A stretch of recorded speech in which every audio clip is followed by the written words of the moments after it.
로마서입니다. 로마서 제 8장이죠. 8장 15절부터 우선 18절까지만 봉독하겠습니다. 오늘은 15절부터 8장 30절까지 하게 될 텐데요.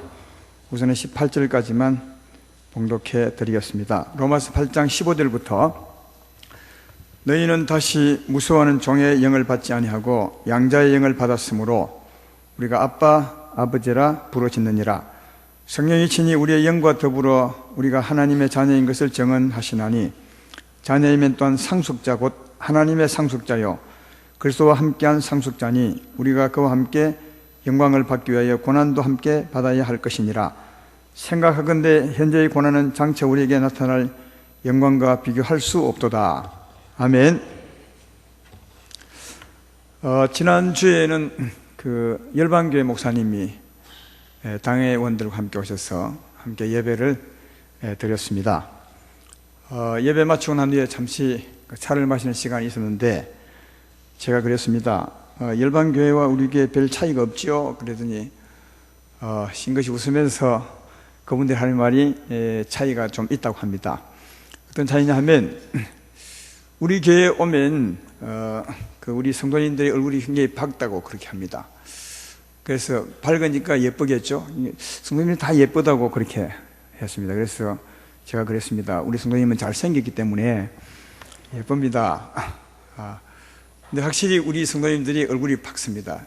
하나님의 은혜가 아닌가 생각합니다. 우리 마음의 은혜가 있으면 얼굴에 나타나고요, 얼굴이 밝게 되거든요. 그런 은혜라고 생각이 되고, 또 봉사할 때도 보면 얼굴에 막 빛이 나는 것 같아요. 몸은 피곤한데 그런 게 하나님의 은혜고요. 또 하나는 찬양이 참 좋습니다. 찬양 인도자도 좋지만 찬양 인도할 때 성도님들이 정말 하나님을 사랑하고 은혜롭게 찬양한 것 같습니다. 그런 말씀을 했고요. 또 하나는 자기들이 설명할 수 없는 뭐가 있대요. 설명할 수 없는 분위기가 있습니다. 저는 요걸 굉장히 크게 생각합니다. 이 설명할 수 없는 분위기가 있습니다. 그래서 우리 강단에 와서 설교해 본 분들은 다 하나같이 말하기를 참 설교하기 참 편하다 그렇게 얘기합니다. 설교하기 편하다. 이게 뭐냐면 하나님의 은혜입니다. 눈에 보이지 않는 하나님의 어떤 능력이 우리 가운데 있어서 그렇다고 우리 교회에 있는 것이 아닙니다. 혹시 오해하지 말기 바랍니다. 그런 게 있어서 여기 강단에 서면 보통 강단에 서서 설교하기보다 훨씬 편하고 훨씬 영감이 있게 되고 그렇다고 합니다. 저는 다른 강단에 많이 안 써봤기 때문에 잘 모르는데 그렇다고 합니다. 정말 그런 것 같다고 저는 생각해요. 그래서 그날 열방교회 목사님이 막 설교 되게 빨리 했죠. 빨리 했는데 물어봤습니다. 본교회에서도 그리 하냐니 본교회는 그리 안 한답니다. 근데 여기서 특별히 빨리 했다고 합니다. 근데 그게 설명할 수 없는 그것 때문에 그렇습니다. 은혜가 확 오면 굉장히 머리가 예민해집니다. 지혜로워지게 되죠. 그래서 막 쏟아내게 됩니다. 그래서 빠른 사람이 더 빠를 수 있습니다. 그런 것도 그분에게 설명은 안 했지만 그런 은혜가 있습니다. 그러니까 우리를 사랑하신 하나님의 은혜, 보이지 않지만 역사하시는 함께 하신 하나님의 은혜, 이게 우리와 함께 계시고 그것은 여러분들이 신앙이 좋아지고 하나님을 사랑하기 때문에 하나님을 사랑하는 자녀들에게 하나님의 역사하심이 아닌가 그렇게 생각합니다. 오늘도 하나님을 사랑하는 여러분, 하나님 여러분을 사랑해서 함께 계시오니 그분을 사랑함으로 예배하시기를 주의 이름으로 축원합니다.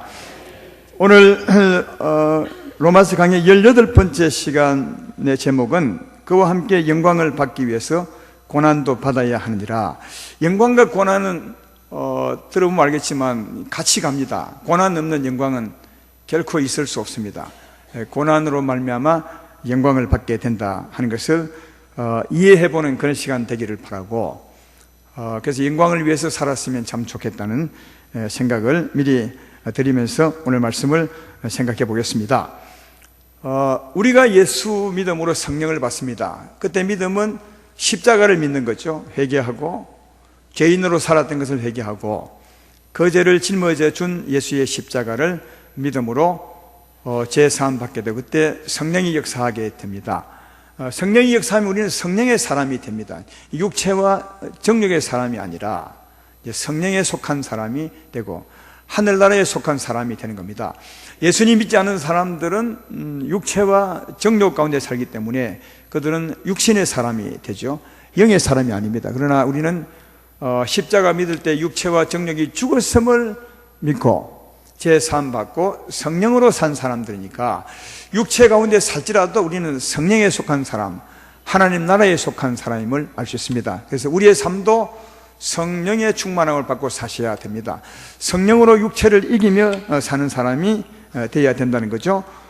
지난주에 했던 말씀 중에 오늘 본문 앞에 13절을 보면 우리가 어떻게 살아야 될 것을 말씀하고 있습니다. 너희가 육신대로 살면 반드시 죽을 것이로되 영으로서 몸의 행실을 죽이면 살리라. 육체대로 살면 안 됩니다. 왜냐하면 영의 사람이니까요. 그래서 성령으로 육체의 행실을 죽이며 살아야, 성령으로 육신을 이기며 살아야 이게 올바른 삶이다 하는 겁니다. 왜? 성령의 사람이니까요. 근데 성령이 우리 가운데 오면 이 성령은 하나님의 생명이므로, 다시 말하면 하나님의 생명이므로 하나님의 자녀가 되는 겁니다.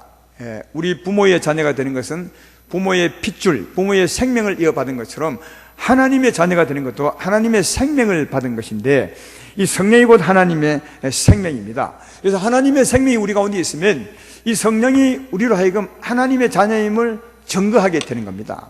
그래서 성령이 오시면 하나님을 아버지라 부르는데 전혀 뭐랄까요? 뭐라나요? 아주 자연스럽게 부르게 되고 서툴지 않습니다. 우리가 어느 부모의 자녀가 될 때, 부모의 생명을 받을 때, 그때 우리는 여러분의 부모, 어머니, 아버지를 두고 어머니 할 때 어색하지 않습니다. 아버지 할 때 너무너무 자연스럽죠. 왜냐하면 그분이 내 아버지니까요. 그분의 생명을 가졌으니까 아주 자연스럽게 아버지라 합니다. 그러나 혹시 친구집에 놀러 가서 남의 아버지를 가리켜서 아버지 하면 이름은 소리는 아버지지만 속에 조금 두드러기가 납니다. 약간 좀 이상하죠? 그게 아버지가 아니기 때문에 그렇습니다. 친구 아버지라 예의를 갖추어서 아버지 하지만 진짜 내 아버지가 아니기 때문에 그렇게 부를 때 좀 어색한 겁니다. 아버지가 아니기 때문에 그렇습니다. 그것처럼 하나님의 성령이 내게 오시면 성령이 나를 통하여 하나님의 자녀임을 느끼게 합니다. 그래서 성령이 오시면 하나님 나의 아버지 할 때 전혀 어색하지 않습니다. 또 하나님의 영은 부드러운 영입니다. 무서워하는 종의 영이 아니라 양자의 영입니다. 아들 삼은 영이기 때문에 너무나 자연스럽게 또 친절하게 부를 수 있습니다. 아빠 아버지. 전에는 이제 아바 아버지가 아빠 아버지라는 말입니다. 아버지를 친근하게 부르는 거죠. 그래서 은혜가 충만할 때 우리는 하나님께 대해서 아빠 아버지, 사랑하는 나의 아버지 이렇게 부를 수 있죠. 그것은 여러분이 그렇게 불러서 그런 것이 아니라 안에 있는 성령이 그렇게 부를 수 있도록 하나님의 자녀임을 증거해 주기 때문에 자연스럽게 부르는 것이고, 자연스럽게 부른다면 여러분은 하나님의 자녀입니다. 성령으로 부르기 때문에 그런 것입니다. 그게 15절 16절 말씀입니다. 너희는 다시 무수하는 종의 영을 받지 아니하고 양자의 영을 받았으므로, 양자의 영은 아들의 영입니다. 받아서 우리가 아빠 아버지라 부르짖느니라. 성령이 친히 우리 영과 더불어 우리가 하나님의 자녀인 것을 증언하시는 것이니라. 성령이 오셔서 하나님을 아빠 아버지라 자연스럽게 부를 수 있는 것은 성령이 곧 그렇게 하게 하신 것인데, 그렇게 부른다면 당신은 하나님의 아들이라, 하나님의 딸이라, 그렇게 말씀해 주고 있는 것입니다. 그러므로 우리는 하나님을 자연스럽게 어색하지 않게 하나님 아버지 부른다면 하나님의 아들 딸이기 때문에, 하나님의 아들 딸이면 하나님의 상속자입니다. 여러분은 상속을 얼마나 받으셨습니까? 저는 하나도 못 받았습니다. 왜냐하면 우리 아버지가 못 사니까 못 받은 겁니다. 그러나 우리 아버지가 잘 살면 많이 받았을 것입니다. 그죠? 그러니까 아들이면 아버지의 재산을 받을 상속자입니다. 그러므로 아들이면 하나님의 상속을 받을 수 있습니다. 예수님 같이 상속을 받을 수 있습니다. 그게 17절 말씀이죠. 자녀이면 또한 상속자 곧 하나님의 상속자요, 그리스도와 함께한 상속자니 우리가 그와 함께 영광을 받기 위해서 고난도 함께 받아야 할 것이니라. 우리가 상속을 받을 자라, 그것입니다. 그래서 또 예수님도 하나님의 아들 아니었습니까? 독생자죠. 이 땅에 오셔서 죽으시고 부활하신 영광의 예수님, 그도 하나님의 맏아들이시죠. 그래서 그가 고난을 통해서 영광을 받아 상속을 받은 것처럼 우리도 예수와 함께 상속을 받게 될 것이다. 다만 그가 고난받음으로 상속을 받은 것처럼 우리도 고난을 통해서 상속을 받게 될 것이다, 그렇게 말하죠. 영광을 받게 될 것이다, 그렇게 말합니다. 근데 그 영광은 18절에 생각한데 현재의 고난은 장차 우리에게 나타날 영광과 좋게 비교할 수 없다. 우리가 받을 영광, 하나님의 상속, 그것은 이 땅에서 받는 고난과는 비교할 수 없는 영광이라, 그 말이죠. 이 비교할 수 없는 것은 두 가지 측면에서 말씀하고 있습니다. 이 땅의 고난은 짧습니다. 아무리 길어도 7, 80년입니다. 지금 여러분 연세가 얼마입니까? 연세가 50이면 앞으로 100살 산데도 50년밖에 안 됩니다. 그러나 하나님께 받을 영광은 끝이 없습니다. 계산이 안 되죠. 영원한 날이니까요. 그러니까 이 땅에 받는 고난은 유한합니다. 짧습니다. 영광은 깁니다. 그리고 또한 이 땅에 살 때 고난으로 말미암아 힘든 것보다는 장차 영광으로 말미암아 즐거움이 훨씬 크다는 거죠. 예, 이 땅에 고난으로 말미암아 고통스러운 것보다는, 고통보다는 앞으로 받을 영광으로 말미암아 즐거움이 훨씬 클 것이다. 그래서 고난으로 영광을 받는데 그 고난과 영광은 비교할 수 없을 것이다. 따라서 고난이 좀 있다 해도 그 더 아름다운 영광, 더 아름다운 그 상속을 위해서 살아가시는 여러분 되기를 주의 이름으로 축원합니다. 그럼 우리는 상속자인데 하나님의 영광을 상속으로 받을 텐데, 그러면 그 영광이 뭐겠어요? 우리가 받을 상속이 뭐겠느냐? 뭐겠어요? 이 세상의 상속은 육체적이니까, 육이니까 상속을 받을 때 재산을 받겠죠. 토지나 돈을 받겠지만 우리 영혼은 영의 아버지시니까, 하나님으로부터 받는 영광이니까 우리가 받는 상속은 뭐겠어요? 하나님의 영광이죠. 하나님의 영광은 어떤 것이겠습니까? 그건 오늘 본문 마지막 부분에 말하고 있습니다. 자, 29절을 가보겠습니다. 거기 보면 우리에게 주실 영광이 무엇인지 알 수 있습니다. 하나님이 미리 아신 자들을 또한 그 아들의 형상을 본받게 하기 위해서 미리 정하셨으니 이는 그로 많은 형제 중에서 맏아들이 되게 하려 하심이라. 29절에서 우리에게 주실 상속이 뭐예요? 모르겠어요? 여러분의 생각과 너무너무 차이가 나셔서 나는 이것을 기대했는데, 천국 가면 큰 기아집을 기대했는데, 여기 기아집보다 더 좋은 집이 있나요? 옛날에는 기아집이 좋을 줄 알았는데, 큰 아파트를 생각했는데 그런 게 없네요. 여기 찾아보니까. 그래서 대답을 못 하시는 겁니까? 우리가 받을 하나님의 영광 상속은 하나님의 맏아들의 형상을 받는 겁니다. 예수의 형상을 받는 거죠. 예수님처럼 되는 겁니다. 하나님의 아들의 형상을 본받게 하려 하심이라. 우리를 구원하신 목적이죠. 다르게 말하면 하나님이 구원하셔서 주시고자 하는 영광, 하나님의 상속임을 알 수 있습니다. 하나님의 아들 예수님의 형상을 본받게 합니다. 예수님의 형상이 무엇입니까?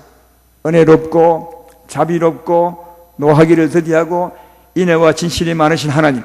이건 내 수없이 했으니까 같이 외우는 분도 있네요. 따라하는 분이 있네. 그리고 오래 참고 온유하고 시기하지 아니하고 이웃의 영광을 위해서 살아가고 소망과 견림과 믿음으로 사는 삶, 이런 삶이 아들의 형상입니다. 그 심령이 그렇게 아름다운 거죠. 아름다운 만큼 삶도 그렇게 사는 마음과 영광과 삶이 같은 예수님의 높은 차원의 형상, 우리가 살고 난 후에 우리가 그렇게 되기를 원하죠. 하나님의 아들의 형상을 본받는 것, 이게 다르게 말하면 하나님의 영광입니다.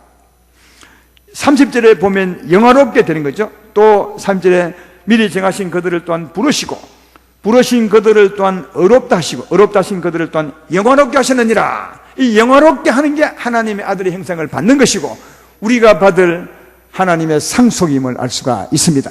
하나님 우리를 영화롭게 할 줄로 믿습니다. 다르게 말하면 예수님의 형상을 담게 만들어 줍니다. 여러분, 우리가 앞으로 내가 천국 가면 하나님께 재산을 받게 될 텐데, 상속을 받게 될 텐데, 상속은 재산 생각하면 안 됩니다. 그 재산은 세상에서나 필요한 거지. 천국 가서 돈이 뭘 필요하겠습니까?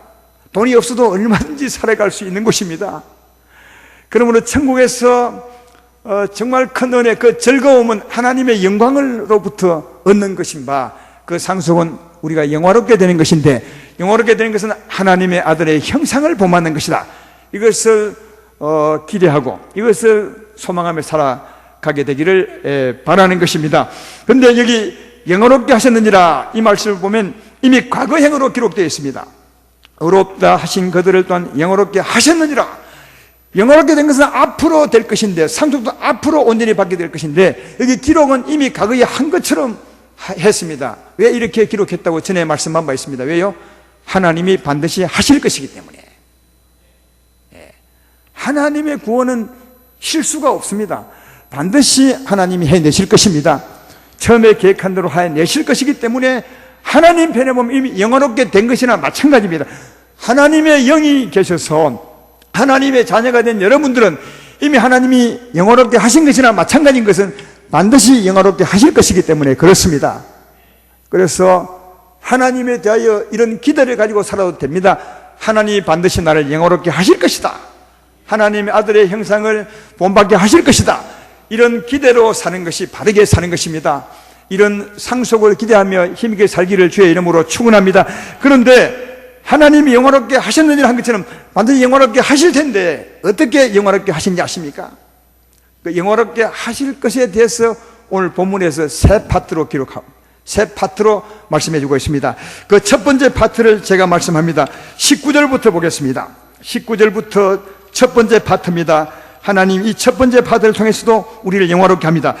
자, 19절부터 읽어보겠습니다. 피조물이 고대하는 바는 하나님의 아들들이 나타나는 것이니 피조물이 허무한데 굴복하는 것은 자기 뜻이 아니요 오직 굴복하게 하시는 이로 말미암음이라. 그 바라는 것은 피조물도 썩어짐에 종로를 한 데서 해방되어 하나님의 자녀들의 영광의 자유에 이르는 것이니라. 피조물이 다 이제까지 함께 탄식하며 함께 고통을 겪는 것은 우리가 아느니라. 피조물에 고대하는 바가 뭔지 아십니까? 피조물은 사람 빼고 피조물입니다. 저 밖에 나가면 가시나무도 있고 그리고 벚꽃나무도 있고 장미꽃도 있고 다 셀 수가 없는데 수많은 나무가 있는데 저 피조물들이 또 짐승도 있습니다. 피조물들이 바라는 게 딱 하나 있어요. 뭔지 아십니까? 조금 전에 읽었잖아요. 그들이 기대하는 바는 하나님의 아들들이 나타나는 것이나 하나님의 자녀들이 하나님의 영광에 이르는 것이니라. 이겁니다. 여러분, 이게 하나님 말씀에 이런 기록이 없다면 우리가 진짜 몰랐겠죠. 저 피조물들을 함부로 대하지 마십시오. 저들은 어떻게 살아가냐.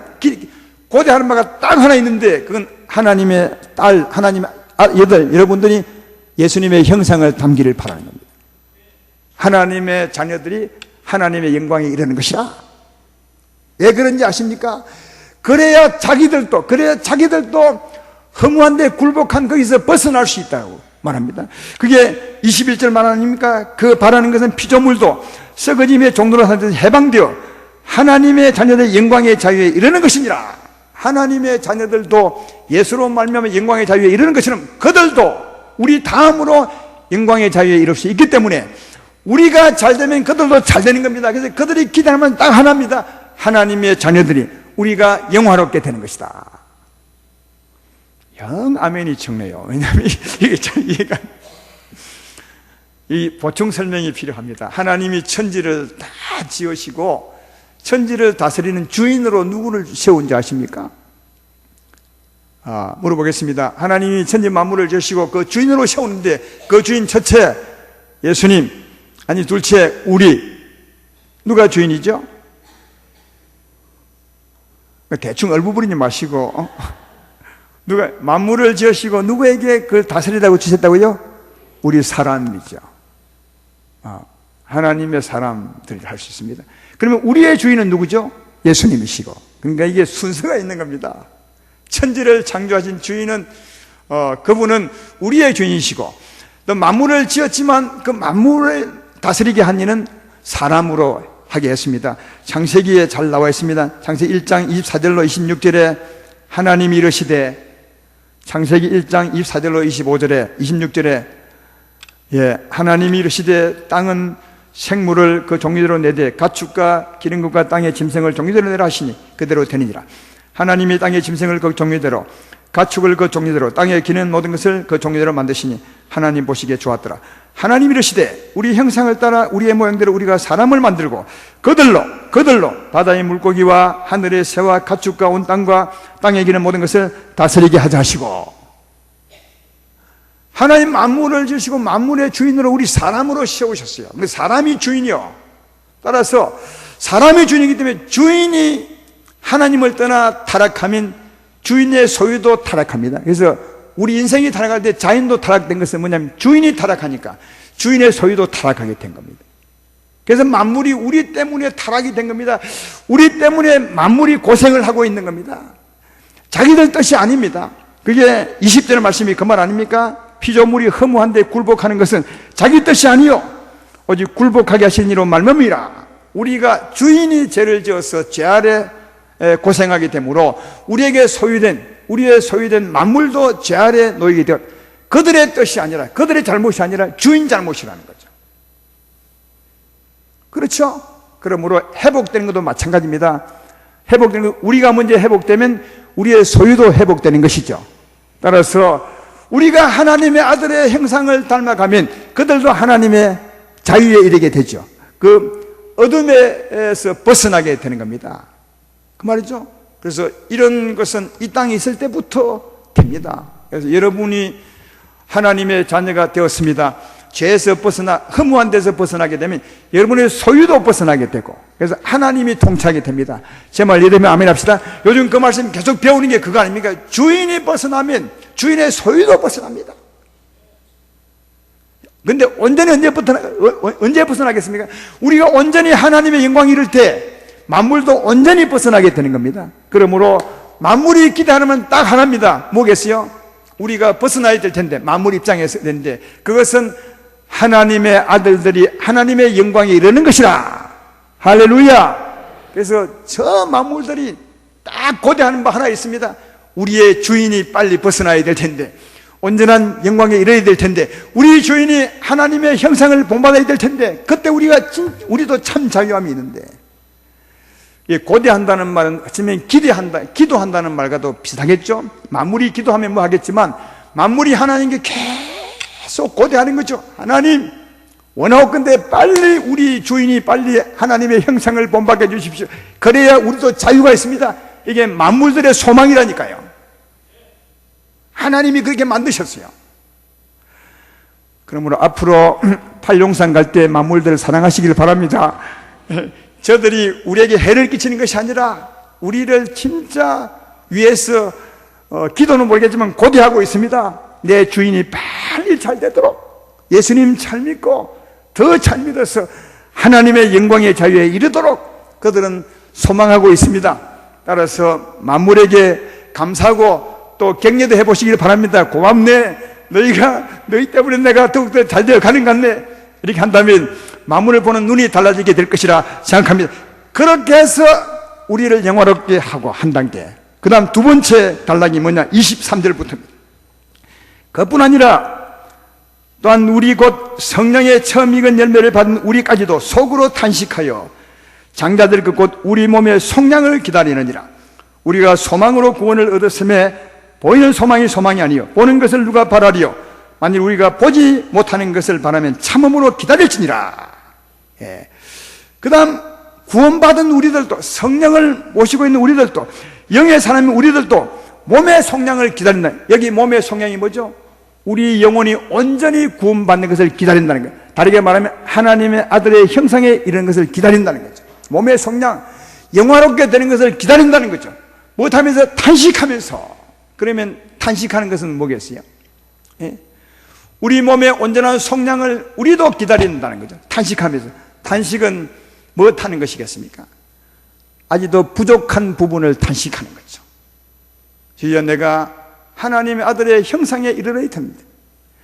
하나님의 영광에 이르러야 되는데, 거기가 내 목표인데 아직도 나를 보면 너무 부족합니다. 오래 참지 못하고 시기하고 욕심부리고 싸우고 이런 게 너무너무 많습니다. 하나님 이것을 다 버리게 하시고 내가 욕심을 버리고 주의 사랑을 따라 살게 하시고 시기심을 버리고 주를 따라 살게 하시고. 예. 여러분, 이게 우리 영혼의 단식 아닙니까? 이게 우리 영혼의 기도 아니겠습니까? 몸에 우리 영혼의 더 아름다운 속량을 위해서 단식하며 주 앞에 살아가는 거죠. 그래서 아직도 그 속량에 이르지 못하는 욕심, 시기, 질투 이런 것을 끊임없이 단식하여 버리고, 그걸 버리면 주님을 따라가게 되겠죠. 주를 의지함으로 주님을 따라갈 때 우리는 점점 몸의 구속을 이루어가게 될 줄로 믿습니다. 이게 두 번째 우리 영혼의 아름다움을 위해서 하는 하나님이 하시는 일이라는 거예요. 두 번째, 우리를 영원롭게 하기 위해서 하시는 하나님의 두 번째 일인데, 이런 것은 보이지 않는 겁니다. 여러분, 우리 영혼의 아름다움을 보신 적이 있으십니까? 우리 영혼이 변화된 것을 보신 분이 있으십니까? 아무도 안 보죠. 그냥 안 보이는 겁니다. 안 보이기 때문에 믿음으로 소망하는 겁니다. 믿음으로 소망하는 것이다.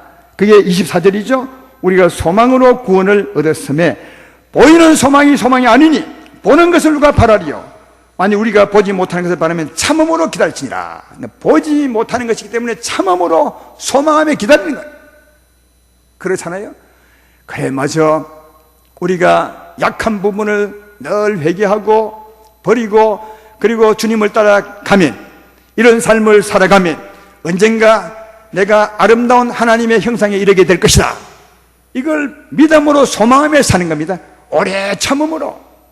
참는다는 말은 힘든 것을 막 새긴다는 말이 아니라 기다리는 거죠. 그날을 소망하며, 그렇게 살면서 그날을 소망하며 살아가는 것임을 알 수 있다. 이렇게 소망하며 살아갈 때 보이지 않지만 언젠가는 보게 될 것입니다.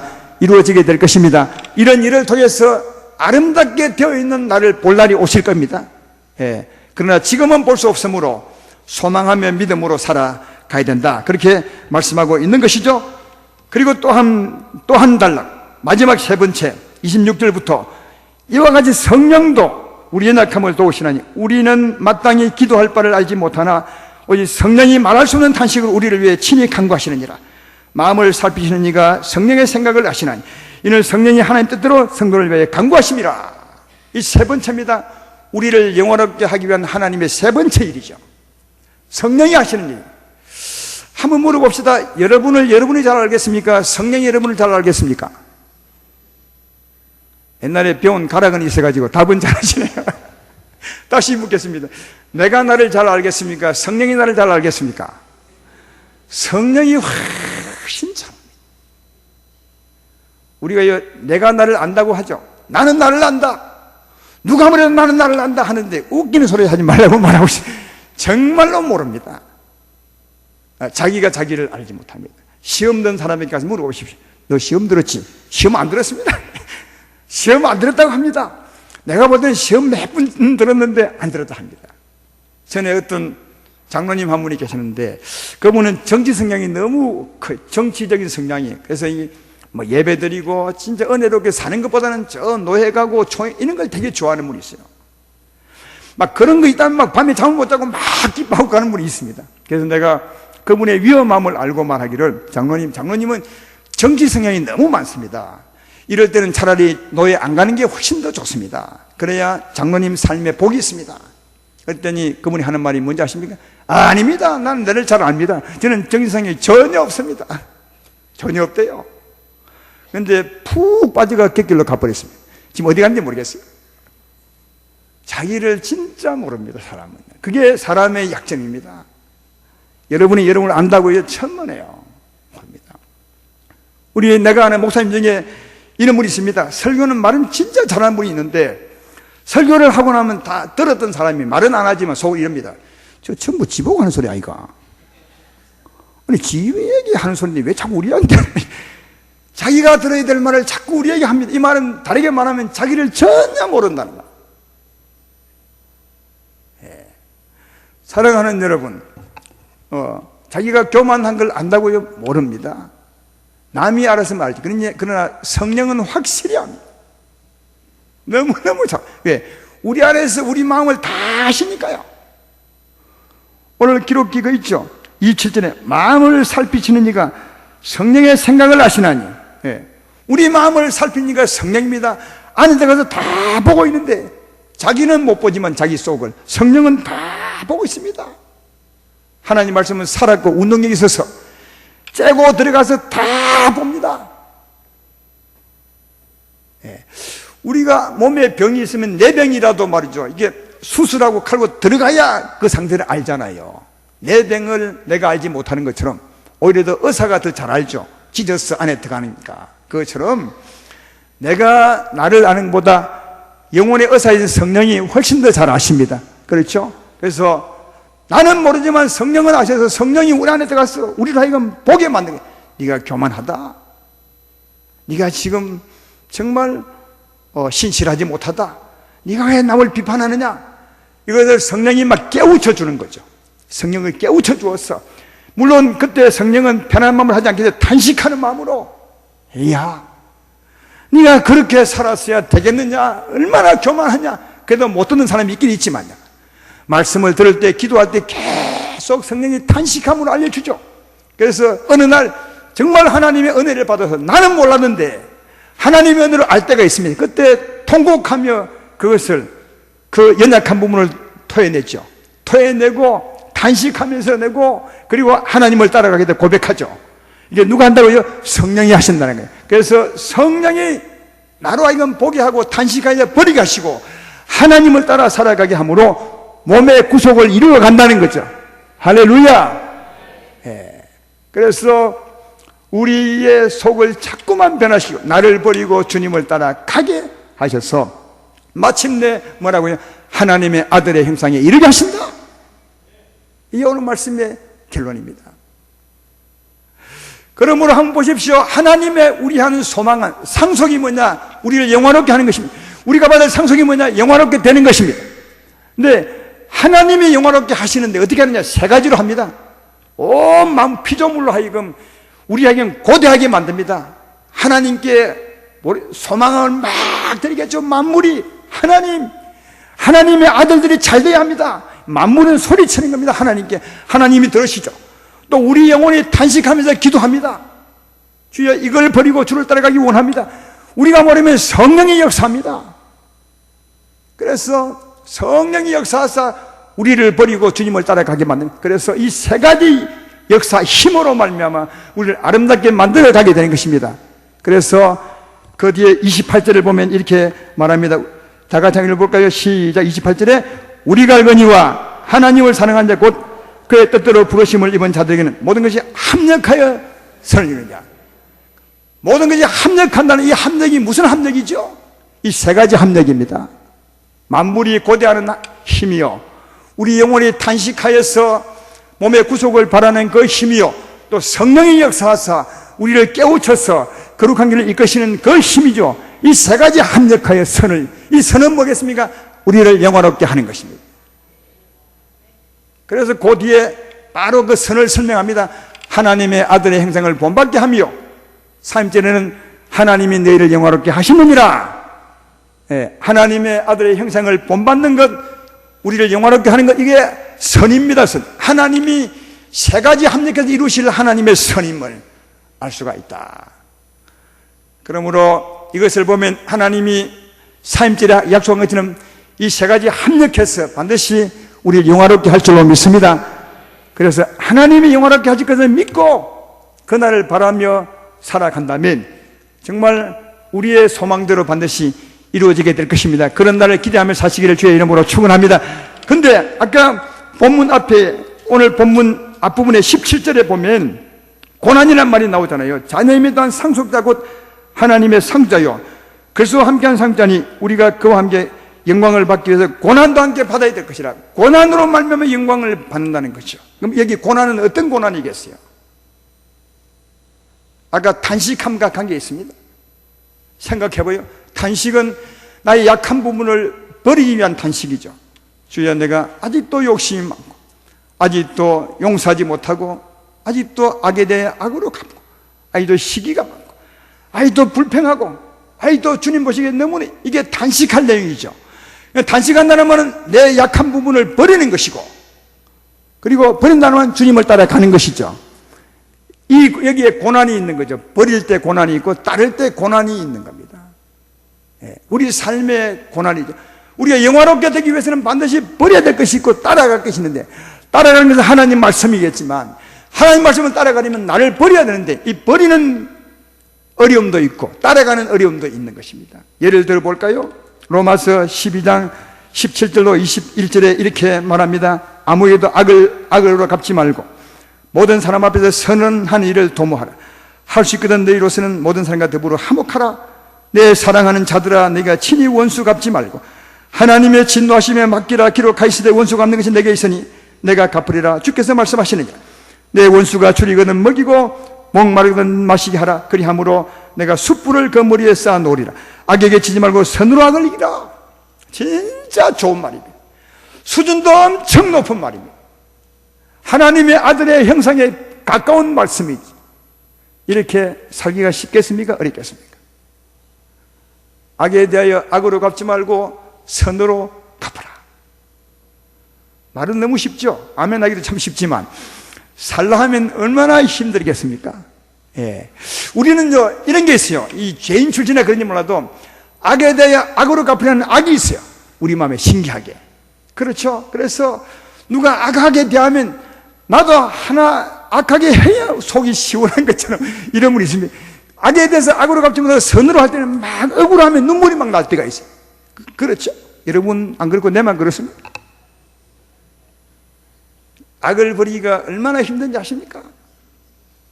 악에 대하여 선으로 행하기가 얼마나 힘든지 아냐고요. 그건 악에 대해 악으로 갚고 싶은 내 마음을 버리지 않으면 안 되는데, 악에 대해 악으로 갚으려 하는 그 마음을 버리기가 그렇게 힘들다고요. 구체적인 내용을 말씀 못하니까 여러분 이해를 못하는 것인데, 구체적인 내용을 들어보겠습니다. 마태복음 5장 39절로 42절에 이런 말씀이 있죠. 잘 아는 말씀입니다. 나는 너희에게 이르노니 악한 자를 대적하지 말라. 마태복음 5장 39절부터 42절까지. 그 다음에 하면 됩니다.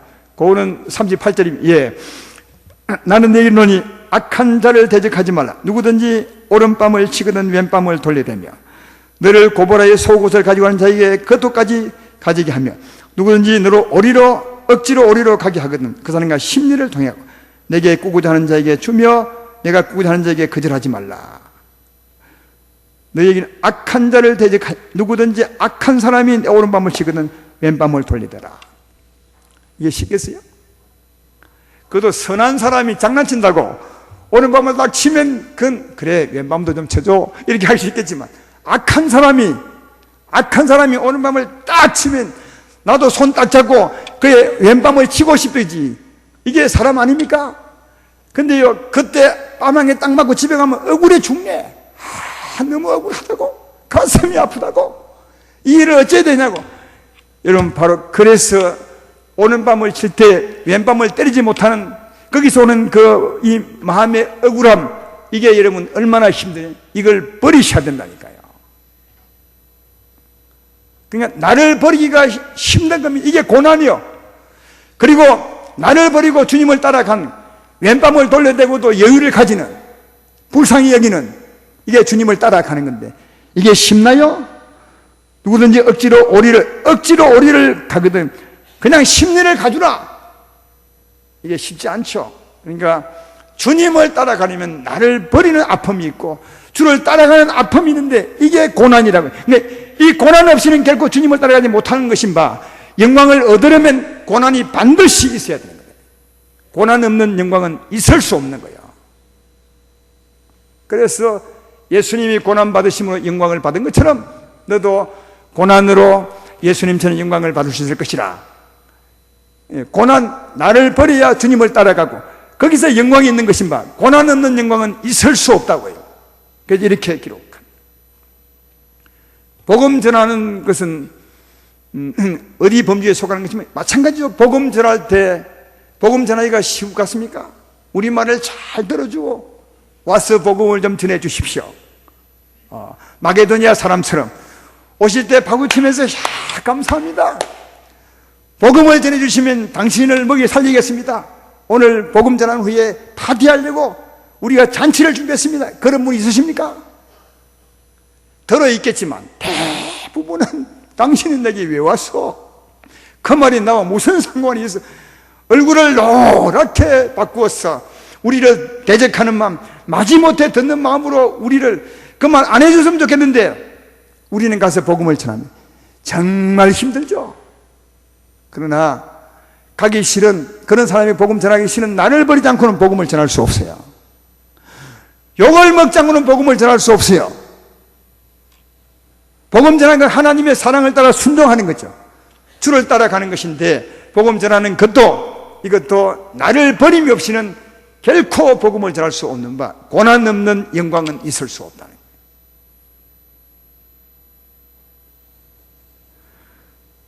네, 주님이 이렇게 해서 우리를 영광스럽게 하신다는 거죠. 예수님은 얼마나 영광스럽게 하나님의 상속을 맏아들처럼 받으셨습니까? 예, 아까 17절 말씀에도 그가 고난받으시면 영광을 받은 것처럼 너희도 예수님이 고난받은 것처럼 고난으로 영광을 받을 것이라 했던 것처럼 주님도 고난으로 영광을 받으셨어요. 하나님의 아들이면서도. 빌립보서에 그걸 잘 말해주고 있지 않습니까? 빌립보서 2장 5절로 8절에 보십시오. 거기 이렇게 말합니다. 너희 안에 이 마음을 품으라. 그리스도 예수의 마음이니 그는 근본 하나님의 본체시나 하나님과 동등됨을 잘거 여기지 아니하시고 오히려 자기를 비워 종의 행체를 가지고 사람들과 같이 되셨고 사람의 모양을 나타나 자기를 낮추시고 죽기까지 복종하였으니 십자가에 죽으심이라. 주님이 자기를 얼마나 버리셨는지 아십니까? 얼마나 고통을 당하셨는지 아십니까? 왜요? 주님을 따라가시려고 자기를 죽이기까지 버리고 주님을 따라가셨습니다. 우리를 구하시려고요. 예. 어마어마한 자기를 버리는 고통을 당하셨죠. 고난 당하셨죠. 주님을 따라가기 위해서요. 그랬더니 빌립보서 2장 9절로 11절에 이렇게 말하면 이러므로 하나님이 그를 지극히 높여 모든 이름 위에 뛰어난 이름을 주사 하늘에 있는 자들과 땅에 있는 자들과 땅 안에 있는 자들로 모든 무릎을 예수 이름에 꿇게 하시고 모든 입으로 예수 그리스도를 주라 시인하여 하나님 아버지께 영광을 돌리게 하셨느니라. 할렐루야. 그가 고난을 받으심으로 자기를 버리고 주님을 따랐으므로 가장 영광스럽게 되었다. 고난으로 영광을 상속받은 거죠. 그리고 우리에게 이렇게 말합니다. 그 다음에 빌립보서 2장 12절로 14절 그러므로 나의 사랑하는 자들아 너희가 나 있을 때뿐 아니라 또 지금 나 없을 때도 항상 복종하여 두렵고 떨림으로 너희 군을 이루라. 누구에게 복종하느냐? 그 다음에 너희 안에 행하시는 이는 하나님이시니 자기의 기쁘신 뜻을 위하여 너희에게 소원을 두고 행하게 하시나니 모든 일을 원망과 시비가 없이 하라. 우리에게도 예수님처럼 살아라는 거예요. 너희 안에서 네 삶을 주관하는 이는 하나님이시니 너를 버리고 원망하고 시비하는 것 버리고 욕심을 버리고 탐욕을 버리고 시기와 질투심을 버리고 내 안에 행한 주님을 따라가라. 예수님이 그렇게 살았던 것처럼 너희도 그렇게 살아가라. 그리고 그래서 구원을 이루라. 두렵고 떨림으로 구원을 이루라. 그렇게 살아갈 때 예수님이 고난으로 말미암아 영광을 얻은 것처럼 너희도 그 고난으로 말미암아 영광을 얻게 될 것이라. 이것이 우리의 삶의 목표다. 그렇게 말씀하고 계십니다. 사랑하는 여러분, 우리의 삶의 목표, 신앙의 목표는 하나님의 영광에 이르는 것입니다. 하나님 반드시 우리를 영화롭게 할 줄로 믿습니다. 무엇으로 영화롭게 합니까? 세 가지로 영화롭게 합니다. 만물로 통해서 우리를 영화롭게 하시고 우리 자신의 탄식을 통해서 우리를 영화롭게 하시고 그것도 모르면 성령으로 탄식케 하사 우리를 영화롭게 하시는데 하나님이 시작했으므로 반드시 그날에 이루게 될 줄로 믿습니다. 그러나 우리가 할 일은 우리를 탄식케 하는 하나님을 따라 탄식하며 나를 버리고 주님을 따라가는 일은 우리가 해야 된다는 거예요. 우리가 속으로 탄식하고 버리고 주님을 따라가고 그것이 다 안 되기 때문에 성령이 나를 아시고 탄식케 하는 그것을 버리고 탄식하고 주님을 따라갈 때 주님은 마침내 우리를 영화롭게 할 줄로 믿습니다. 이것이 우리 향한 주님의 소망입니다. 하나님은 사랑이시라 마침내 그날에 우리를 영화롭게 할 것입니다. 우리에게 상속 주시려고 이 예를 쓰는 것입니다. 이 땅에서부터 그날의 상속을 위해서 우리도 이것을 기대한다면 하나님이 하시는 일을 내 믿음으로 삼아서 나를 버리고 주님을 따라간다면 그날에 틀림없이 영광스러운 여러분의 모습을 보게 될 줄로 믿고 그리고 그렇게 하신 이가 하나님이심을 알아서 주께 영광을 돌리며 사는 자가 될 것입니다. 그런 여러분 되기를 주의 이름으로 축원합니다.